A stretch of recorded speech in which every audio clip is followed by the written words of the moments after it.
Tutankamón es una de las más misteriosas y famosas de la historia.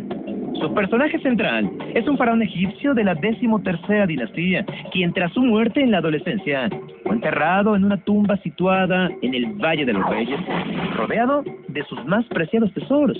Por más de 3000 años, su última morada había quedado oculta, a pesar de que durante siglos los alrededores donde yacía su cuerpo habían sido saqueados por quienes añoraban los tesoros ocultos.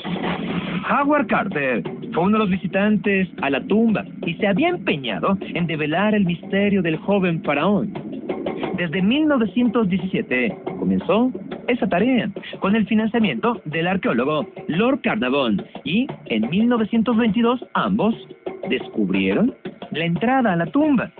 Dentro del recinto hallaron tesoros incontables como piedras preciosas, muebles de oro, mantos reales y un trono real de oro, junto a pequeños objetos de gran valor, pero fue hasta 1924 cuando Howard Carter y su equipo pudieron abrir la puerta en la última cámara que contenía la tumba del faraón y en cuyo interior estaba su cuerpo momificado. Y aun cuando ninguno se atrevió a tocar el ataúd real, como los sellos de las puertas habían sido rotos y se había perturbado el descanso eterno del monarca, la maldición se desató. Se decía que todo aquel que violara la tumba de Tutankamón encontraría la muerte por su profanación. En cierta ocasión, Howard Carter había instalado en la tumba una jaula con un canario que cantaba sin cesar. Una tarde, notó que el canto se interrumpió y vio a una cobra devorando a su ave. Tiempo después, Carnarvon murió en un hotel del Cairo debido a una septicemia por la picadura de un mosquito. La extraña muerte de Carnarvon, que siguió tras una agonía plagada de dolores horrendos, incluyendo la caída de todos sus dientes y de una neumonía fulminante, fue el inicio de una cadena de desgracias que harían más patente la acción de la supuesta maldición del rey Tut.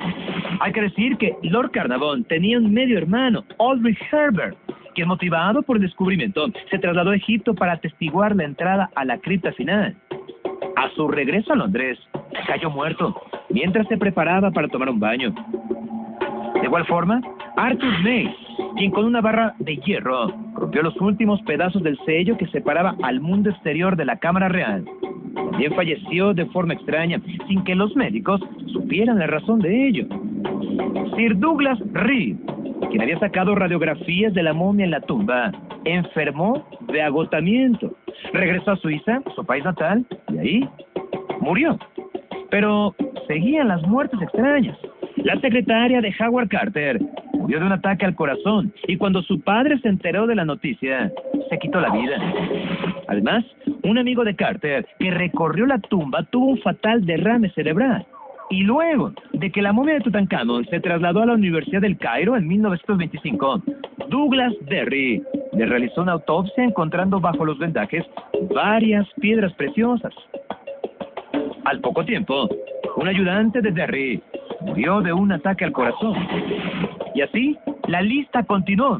Aún en los años 80, destacando la filmación de la película La maldición del rey Tut, en donde se usaron objetos pertenecientes a Tutankamón. El protagonista, Ian McShane, cayó con su coche por un acantilado el primer día de filmación, rompiéndose la pierna. Hoy, se piensa que muchas de las muertes relacionadas con Tutankamón pueden ser explicadas por causas naturales, específicamente una especie de hongo tóxico que vivía en la tumba e infectó a muchos de los que la abrieron. Pero esta no es la única maldición extraña del mundo. Está además la conocida como princesa de Amón-Ra o sacerdotisa de Amón-Ra, quien vivió alrededor del año 1500 a.C.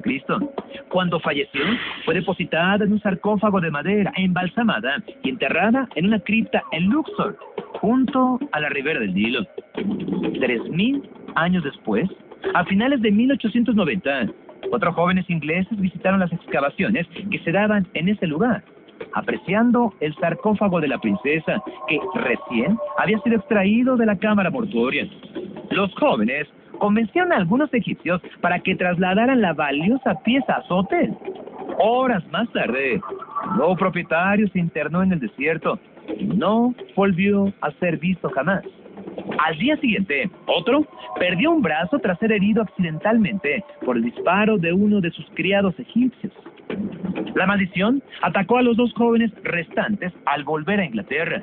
Uno se quedó en bancarrota, el otro quedó inválido por una grave enfermedad. Tiempo después, el sarcófago llegó a Inglaterra y 3 familiares del nuevo dueño resultaron heridos en un accidente de auto, al tiempo en que su casa se incendió. Entonces, el propietario de esa pieza la donó al Museo Británico, pero cuando el ataúd se colocó en la sala egipcia, los vigilantes escucharon golpes y sollozos que venían del interior del sarcófago. Un reportero tomó una fotografía del sarcófago y cuando la reveló, había una desfigurada cara humana. Este hombre, el reportero, después se pegó un tiro. Me